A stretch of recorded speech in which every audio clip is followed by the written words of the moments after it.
Hello guys, ngayon nga pala meron tayo bagong pisa na pabo, no? Kasi kanina nung nagpapakain kami, biglang may nag-tweet. Akala ko nung una ibon pero hindi pala, no? Kaya naman sinilip na namin agad kung meron na ba nagpisa sa limang naglilimlim. At ito nga, sinilip ko na muna sila kung talagang kompleto. At isa, dalawa, tatlo, apat, dahil dalawa dito sa isang kulungan, kaya naman sila naging 5. At ito na nga yung naglilimlim natin, no? Hinarangan ko siya para hindi mapasok ng ibang inahin.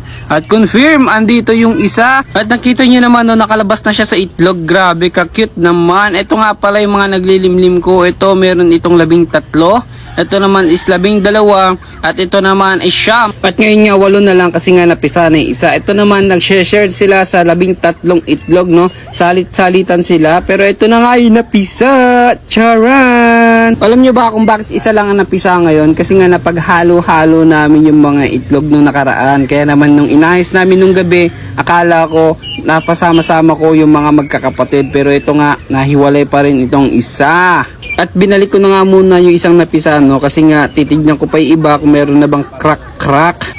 At dito nga sa paitlugan ko, no, simula nung dumami talaga sila, medyo nagkakagulo-gulo na sila sa itlugan. Kasi iba naman, sa isang salay, 3 nangingitlog, sa isang salay, 4. Kaya naman divide ko na lang. Madali lang naman yung diskarte kapag sanay ka na. Kaya ito, tuwan-tuwa muna ako dito sa isa. At syempre, special to. Kaya naman, ibubukod ko na to at aalagaan na agad. Medyo sensitive pala talaga kasi yung mga sisiw ng pabo, no. Kaya naman dapat dito, may loving and care. Ayun nga, no, so far so good. Kaya naman abangan nyo kung meron pa bang mapipisa. Thank you for watching.